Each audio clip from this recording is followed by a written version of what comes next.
All right, good morning, everyone. Good to see everybody. We're going to be in Luke chapter 7 today.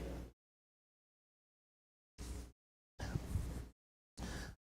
more I look through this stuff, the more I realize most people I'm talking to know all of these books quite well. So today we're going to look at the centurion servant and some interesting things about this that at least I've always found very interesting.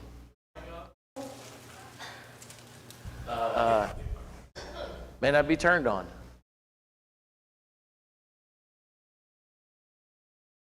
What? All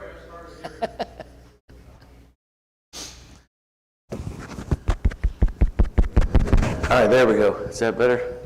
Okay, there we are. Yeah, a little lower. I don't like to hear myself. Is that good for everybody? Okay, that's good. Yeah, thank you.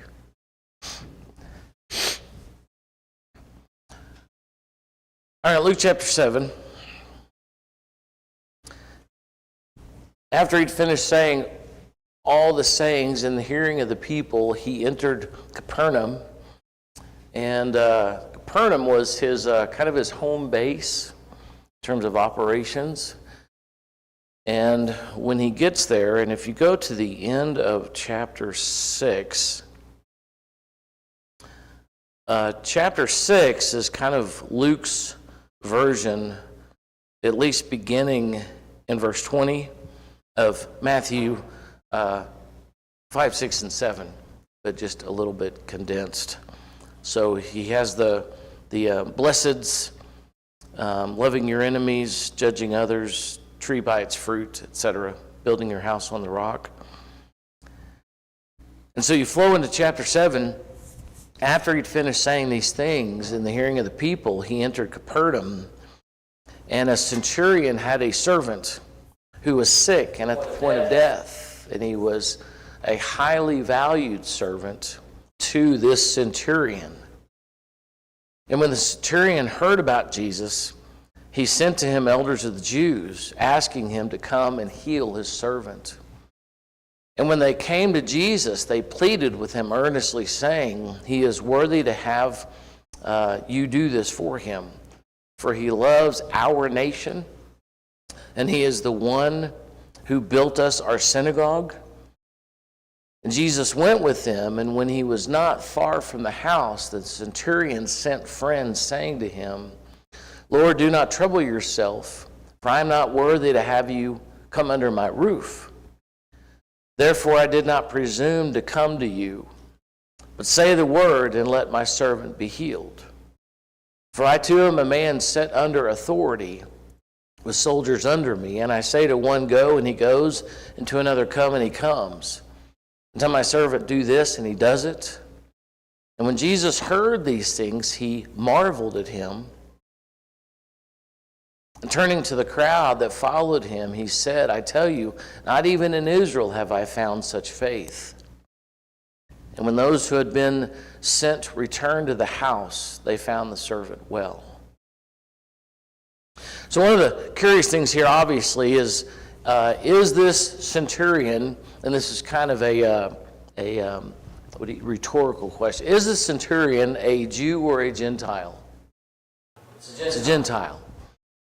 And so Jesus had just finished this, if you will, a Sermon on the Mount. You know, Luke goes from the Lord of the Sabbath to healing this man with a withered hand, and the back and forth between Jesus and the Jewish leadership. And then he gets into things that are very odd in terms of the blessings. Blessed are you when you hunger. Blessed are those when people hate you. And of course, if we go to Matthew chapter 5, 6, and 7, we have those ideas. The woes on the rich. The woes of people who are full now. Loving your enemy. Do good to those who hate you. Bless those who curse you. If someone strikes you on the cheek, turn the other. Do not judge people. Do not condemn people. Forgive.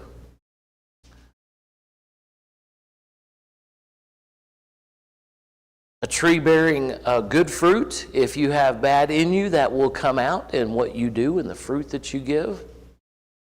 And then building your house on this rock, the teachings that this Rabbi Jesus gives. And so as chapter 7 opens up, you have this centurion, a Gentile, a part of the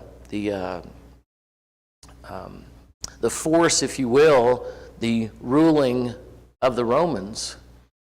And this centurion has a servant who is sick and at the point of death, and highly valuable to this man. And when the centurion hears about Jesus, he sent to him elders of the Jews, asking him to come and heal his servant. So what are some things initially that this tells us about this centurion? At least as it relates to this servant. Well, he obviously believed that Jesus would be able to heal him. Right. He had that faith, that belief, that confidence that Jesus could do this. Yeah. I think there's this really rich context of, we know the Jews and the Gentiles. Jews very much look down on the Gentiles, Yeah. dogs. Yeah. And yet, he has earned the respect of these Jews. Yeah. Because they're the ones speaking on his behalf, Yeah. being an advocate for him. Yeah. He's worthy. Right. I find that very interesting. Yes. Very, very interesting. And at one point when I read through this, it never, I guess I never noticed that, at least according to the story we have, Jesus never dealt with this centurion. He never had a conversation with the centurion. Because at the beginning, he sent to him elders of the Jews, and to Doug's point, he sends Jesus, elders of the Jews, this centurion does, to ask him to heal his servant. And so apparently this centurion not only is friendly with, but as he sends these elders, they go to Jesus for him and ask Jesus to heal this servant. Now, think about some of the interesting interactions and the dynamics of that these elders of the Jews going for this Gentile centurion to do what? Ask this Rabbi Jesus to heal. Now, I say thankfully. What day is it not, apparently? The Sabbath. This is not the Sabbath. Now, chapter 6, one of those was on the Sabbath, and that's why you get some of those challenging interactions. But again, Jesus never has any contact with this centurion. It's both the elders of the Jews, and then later on, he sends some other folks to interact. And so verse 4, and when they came to Jesus, they pleaded with him earnestly. So who is pleading with Jesus? To do what? Heal the slave of Yeah. So how is that hitting you? Is that something that's interesting? These Jewish elders are pleading with this rabbi from Nazareth to heal a Gentile's servant, because this Gentile centurion cares for this servant. See some really cool dynamics and interactions here. Yeah. Interesting that he built the synagogue. Yeah. I never noticed that before. But the centurion obviously had some kind of fondness for Jews or sympathy for them, I don't know. Right. But Yeah. Now, what do we know about centurions? Commanders of 100. Commanders of 100, which is the word cent or century. So they're commanders of 100. 100 what? Soldiers that are from Rome. So this guy is straight up not only Gentile, but he's straight up Roman. And part of their job is to make sure that there is order. And so he finds out some way about this Jewish rabbi who is able to do what? Heal his servant. And we're not told what the deal is with the servant. All we know is that his servant is not well, and this man, this centurion, wants him healed. He cares about him. And so they come to Jesus, they plead with him earnestly. I guess that continues to amaze me that they don't just come and ask Jesus, hey, here's a centurion, and he's got this servant, but they plead with him. And how do they plead with him, at least according to the ESV? Earnestly. That they come to this Jewish rabbi, and they plead with him earnestly in the favor of this Gentile centurion. A lot of really interesting things there. And so when they came to Jesus, they pleaded with him earnestly, saying, he is worthy to have you do this for him. For he loves our nation, and he is the one who built our synagogue. So what did they consider worthy? Yeah, Ty. Sorry. That's what it sounds like. No, that's why I asked the question. It's like, why is he worthy? Is it because he's a great guy?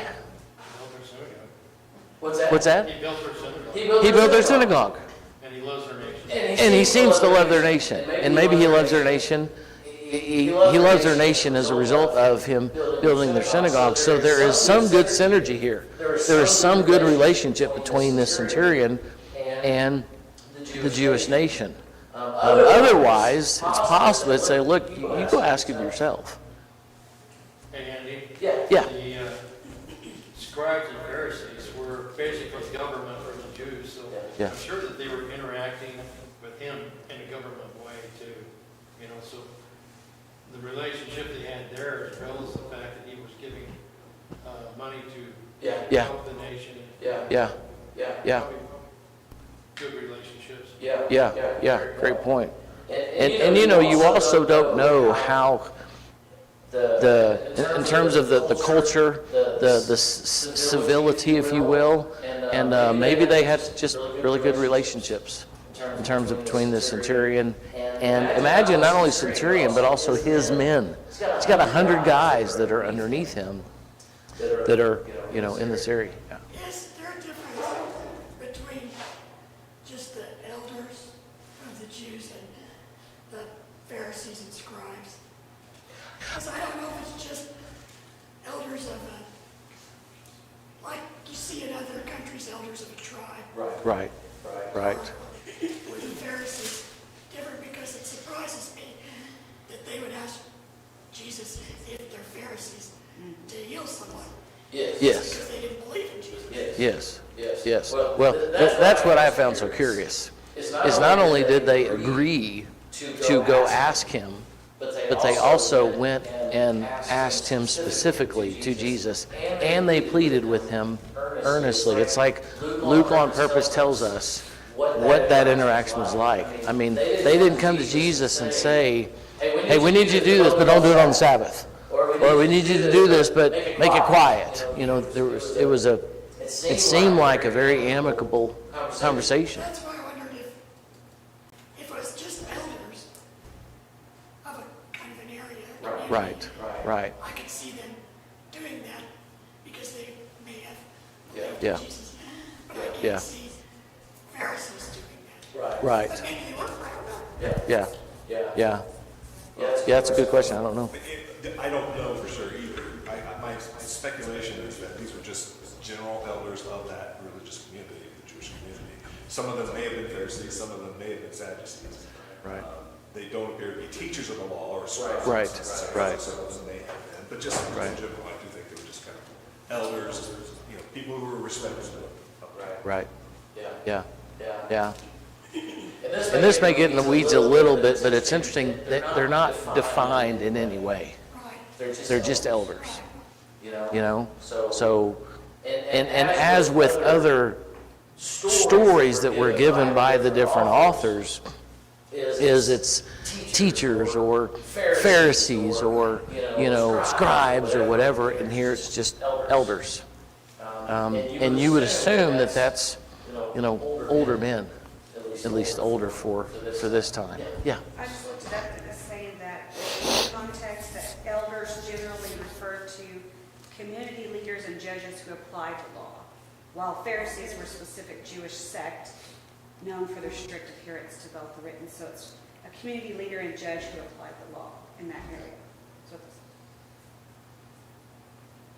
it's, to that point, the Pharisees and the Sadducees and the Essenes, as well as others that aren't specifically mentioned, were groups that were born out of history, different events. It's not like the Jews got together and say, hey, we need, we need these different groups. The Pharisees were born out of a desire to adhere to the Torah. That's what they did. The Sadducees, as I understand it, were born out of a push for, what am I trying to say, priestness, to have the priestly duties pressed. And the Essenes, and I think we talked about this a couple of weeks ago, the Essenes got so tired of things getting out of hand in the city that they went out to Dead Sea Scrolls, Qumran. They went out there and they were essentially monks. So you have these groups that kind of are born out of the needs of the culture, and then you have these elders. Again, I just find it interesting that, because to your point, he's not going to send Pharisees, because he no doubt knows the political climate of the Jewish system. Pharisees aren't going to go. Sadducees aren't going to go. Chiefs of law are not going to go.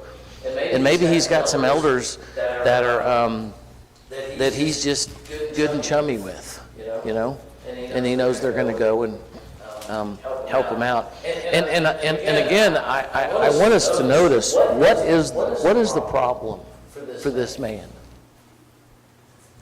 He has a servant that is apparently dying or in dire straits, and he wants him healed. And to Terry's point, he's apparently heard about Jesus and what Jesus can do. That Jesus not only is going to give him, he's not going to give him ointment, he's not going to give him some kind of herbs, but he's going to straight up heal him. And then these elders say about Jesus, he is worthy for you to do this for him. His worthiness is he loves our nation, and he's not just given to, but he built our synagogue. And so Jesus went with them. Now, just this small little statement here. What are some of the possibilities of what could have happened? Let's see if I asked that the right way. Jesus went with him. What could Jesus have done? Just said your servant's healed and he was healed. Done. Or I see your faith. Go and it's done. Could have done that. But Jesus goes with him.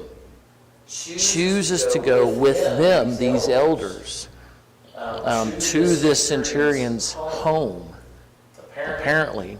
And because it says when they were not far from the house, the centurion then sent friends, saying to him, again, for whatever reason, maybe it's because I always assumed and never actually read it closely, that Jesus never connects with this centurion. He never has a conversation with him, at least not in a part of this story. So they are close to the home. The centurion then sends friends to him saying, do not trouble yourself. I'm not worthy for you to come under my roof. Therefore I did not presume to come to you. But say the word and let my servant be healed. I too am a man. I am a man set under authority with soldiers under me. And I say to one, go, and he goes, come, and he comes. And my servant do this, and he does it. And so Jesus is on the way to this guy's home. You know, backing up about 10 steps, there's a lot of things that we today know about Jesus. The things he does, who he is, what he came to do. It'd be very interesting what this centurion knows about Jesus. Obviously, what are some things that we can state that he knows? He has power. He had power. He can heal. He can heal. Yeah, he had the authority to say, go do this, and then you do it. So he assumed that Jesus did too. Yes. So that's why he says all that. He says, look, man, I get it. I can do this, and I know that you can too. You have the same ability. And how would he know that? Heard about it, possibly seen it. Maybe he'd seen some of the miracles that he had done. And so he, in this way, compares himself with Jesus. I'm not even worthy for you to come under my roof. That's why I didn't come to you. Yeah. This may be far-fetched, but if he helped build a synagogue, it wasn't one day in which he Right. Yeah. He must have hung around some of these Jews who probably talked about Jesus, Yeah. either coming, and or is here, Yeah. or whatever's Yeah. going on. You just don't Yeah. know. But Yeah. I was thinking, he was a soldier over soldiers. What was he doing construction? Or build the synagogue? No, that's a great question. Why would he build a synagogue for these Jews? Why would it be his responsibility to do that? Why? Yeah, Ty. Good relations. Yeah? How do you keep the people under your control? You keep them appeased. Yeah? These are Absolutely. friends. Right. Chances are Right. he was crossing the line too. Yeah, very possible. That's true too. That's a good point. He could have been, yeah. That's a really good point, because I was sitting here thinking, it was stated elsewhere that the Jews were not allowed, it was unlawful for them to associate with Gentiles. Yes. So it's very possible that he was actually a proselyte, because otherwise, why would the Jews be befriending? Right. And not only why would they befriend him, but man, when they go to Jesus, it's almost as if they're saying, look, he's one of us. We love him, he loves us, he built a synagogue, and he is worthy for you to do this for him. Do you remember, well, I'm going to say you remember, I'm being rhetorical, when Peter goes to Cornelius' house, even after the blanket comes down 3 times, the sheets, how did he respond to Cornelius initially? The only reason I'm here, I don't even want to be in your house. I don't want to be around any of you people. I am only here because God gave me these sheets and all these animals. Otherwise, I don't even want to smell you. That's what he said. So with these elders, and where was Jesus going to go? To his house, inside his house, touch his stuff, and heal this Gentile's servant. Yeah. Just thinking, well, wait, I'm sorry, I'm losing my voice. What's left of it? When we know that the motive for healing and Jesus' miracles was to show his authority from God. So if he hadn't followed those men back to the centurion's house, and he just said, okay, he's healed. Right. Yeah. How many people would say, well, the guy just got better on his own? Yeah. I mean, Yeah. because Yeah. people even to this day do that with some of the things written in the Bible, say, well, it was just a natural occurrence. This wasn't a miracle. Yeah. And so by Jesus being close to that centurion's house when he told the men it's done and they went Right. back Right. inside the centurion's house, he was healed. Right. To make it obvious it was a miracle. Right. Yeah. Yeah. To establish authority. Yeah. I Yeah. believe. Yeah. Yeah, Gary. There's one other aspect of this. This is purely speculative, but you know it's entirely possible that the servant was a Jew. Oh, yeah, We don't true. know that, Yeah. but it's not even that unlikely. That clearly, well, I say clearly, probably wouldn't have made a difference, but it's just an interesting thing to speculate about. Yeah. Yeah. And I guess somewhat connected to that is with this centurion and how he is connecting with these Jews, that to some of the points that we've made is that then, because there wasn't this conflict, there wasn't this rigidity between this centurion and even possibly his family and the Jewish community here. Because, I don't know, it just kind of occurred to me that oftentimes, you know, we think of the Jews as a whole as opposed to different pockets of them. You know, I don't know, I guess I kind of think about where I grew up and probably where anybody grows up. You go to different parts of Houston and even different parts of Spring, and there's different places and different people and different money sections and different educations. And, you know, you go into some places and they're fairly friendly, and you go to other places and they're a little cliquish and et cetera, et cetera. So, you know, any town you go to in America, you'll find that kind of dynamic. And it may be that in this setting, and to Les's point, with how this guy chose to rule, judge, if you will, this area, you have a guy who is willing to reach out to a Jewish rabbi and ask him to heal his servant. And not only that, the elders. Now, I didn't look up this word, so I don't know, but it's not as if he asked them, it seems. He sends them to connect up with Jesus, this Jewish rabbi, to heal his servant. And then with this message he gives him, I get you. I have authority as well. And this is how I see that authority. And so you don't even have to come to my house. Verse 9, when Jesus heard these things, who did he marvel at? The centurion. He marveled at the centurion, and turning to the crowd that was what? So as Jesus was going to this home of this centurion, this Gentile, what was happening behind him? You ever notice that? He's got people that are coming with him, following him. We don't know who they are, it doesn't say. Disciples. It obviously wasn't just the apostles. And it obviously, this wasn't one of those cases of the three others where it's just Peter, James, and John, which I think are three other places. But you have a crowd that's following him. Do you ever notice that? I ask you that because I just now noticed it.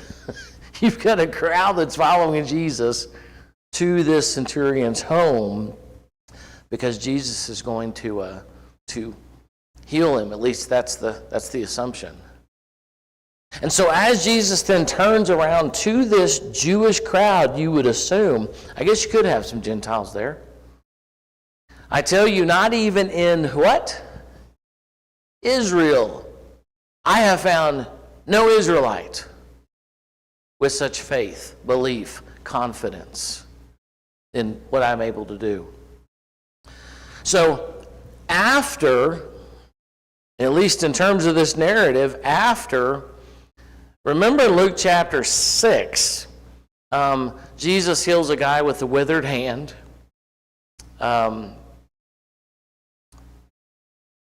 Heals a lot of people in this great multitude, and then shares these ideas that are very odd. If you're hungry, it's good. If you're poor, it's good. If you mourn, it's good. He gives woes to the rich. People who are full now, you will be hungry, etc. Love your enemies. Pray for people that abuse you. Do not strike people on the cheek. Offer your cloak and your tunic. Don't judge people. And then this story happens, and as he's telling these strange things, he turns then to this crowd. And he says, this Gentile centurion has more confidence in me than who? All you people. As the crowd is following him, I have not found such faith, such confidence in what I'm able to do from any of you people like I'm seeing in this Gentile centurion. Yeah. Wouldn't that be great that we would have that type of faith that Jesus could look at us and say, wow, I marveled at you. Yeah. I can't believe you Yeah. have this much faith in me. Yeah. Would that be a great thing? Yeah. Especially so- like knowing Jesus is amazed at my faith. So this centurion that Jesus has not met yet, they have not had any contact whatsoever. So how has this centurion contacted Jesus? First. Intermediaries. Elders of the Jews. And then ultimately he sends friends to him. So this centurion has not had any contact with Jesus yet. No face-to-face, no talking. They didn't have cell phones. They didn't have Zoom. Didn't have face whatever. And yet Jesus says, this guy that I have never met, we haven't talked, he's got more faith than all you people. And this is after what he said in chapter 6. If someone slaps you, give them the other cheek. Give them your tunic.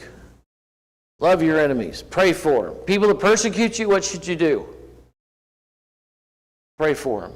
Go to God for it. And then the centurion shows up.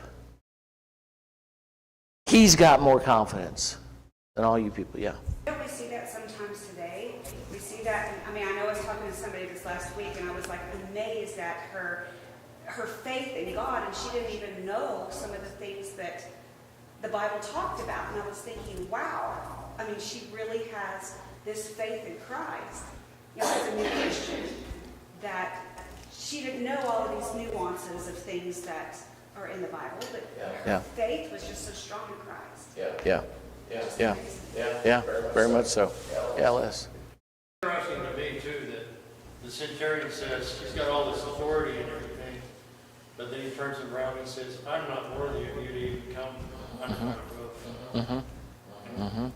That humble attitude.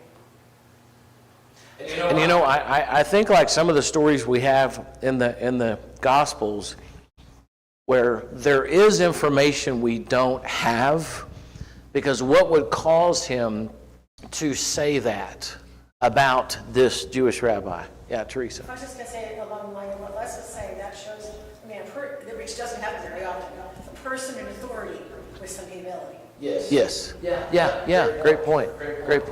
Yeah. And there's obviously some stuff about Jesus that he not only, and I think this is an interesting clarification, not only does he know possibly the healings, the teaching, and maybe he has had interaction with Jesus, and we're just not given that. But he's got all these things, and so he says, I'm not worthy. I do not have the what's the word I'm looking for? I do not have the standing for you to come into my home. Now, one of the things that we do not have today, at least I don't think we do, and I remember learning this from Genesis 18, whenever those 3 visitors came to Abraham. We studied this, 6 months ago, that what our country had, 50, 60 years ago, whatever it was, is when people came into your home, hospitality was just a massive thing. They come in, they're going to get fed, and they're going to get a drink. And there's things that are going to be done for them. And this man said, I'm not worthy for you to come into my home. Now, for us today, the way we know Jesus, yeah, makes sense. But Jesus wasn't that yet. At least not in this story. Did somebody else have your hand up? As I was.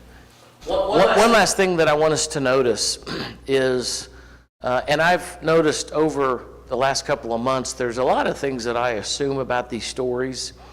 In terms of slowing down and reading it, Jesus does not say here, hey, just go home and he's healed. None of that is said. I tell you, not even in Israel have I found such faith. And when those who had been sent returned to the house. So what is not said here to these friends or to the elders or to anybody? The slave's been healed or Doesn't say what Jesus did. Doesn't say what he did. Doesn't say what he said. He didn't say, hey, go home, you're good. None of that is said. And in fact, when they leave Jesus to go back, they don't know as far as what we're told. All we know is whenever they got back home, the servant was healed. The servant was good. So in something like this, what are some of the things that float to the surface for you that Luke is wanting us to learn from this story? That Luke is kind of propping up on a 2D thing in terms of what we should take from a story like this and go, okay, I need to, and to Terry's point, don't you want Jesus to marvel at your confidence, at your faith? Every day in situations where he's like, wow. Not just that was impressive because that's kind of our culture, but your confidence piques my interest, kind of a thing. That's probably still not a good way to put it. So even in this setting, Peter goes to Cornelius' house. I don't want to be anywhere near you, but I'm only here because of this vision that I had. As soon as these elders come to Jesus, verse 6, what does Jesus do? Let's go. Let's do this. And he's on his way. And one last thing that popped into my mind in terms of how we need to be as people, what happens when Jesus goes toward this man's home? What's that? Servant is healed. Okay, the servant is healed. I mean, like literally, Jesus begins walking. What is happening behind him? People are following Jesus. So Jesus' influence, he allows his influence. He doesn't just say, and the point that we made earlier, look, I don't have a lot of time, so it's done. Thanks for your faith. Go be happy and etc. Jesus takes his influence and he starts walking. And what's happening behind him? You got all these assumed Jews. I say assume because some of them may have been Gentiles, I guess, are following this rabbi to this centurion's house to witness this healing. So all this awareness that Jesus has, and as he's on his way, these friends of the centurion come and they give this whole thing that we read about. Look, don't bother yourself. Not because I don't believe, not because he's already died, but I don't really want you in my house because I'm not worthy of that. I get your authority. So just don't bother. Jesus is amazed not only at his faith, but his humility. And he doesn't say it's done. At least Luke doesn't tell us. So all of these kind of things, the influence that we have is pretty amazing. There's one other hand. Yeah. Capernaum was a very small town. Yeah. It wasn't a metropolitan area No. or anything like that, so word probably spread very quickly, hey, he's going to the house. Yeah. I mean, it probably wouldn't have taken him very long to get there. Yeah. Based upon Yeah. where he was in the outskirts of the city, but Capernaum was very tiny. Yeah. How many of you guys are from small towns? Did you put up a leg? As I've told you a zillion times, I'm not. And at our first place where I preached, small towns were really odd to me. Not odd like bad or wrong. They were just odd because I didn't understand them. And so, yeah, I mean, in small towns, it's like, has anybody seen so-and-so? Yeah, I saw their car over at blah, blah, blah. What does that mean? What do you mean you saw their, what? But in a place like Capernaum, so you might know where Jesus is and the group is. Yeah, they're on their way to the centurion's house. What? And so Jesus utilized that situation and ability. And I didn't even think to look that up. I don't know what centurion's population. Capernaum's. Anyway, all right, well, next week we'll get into another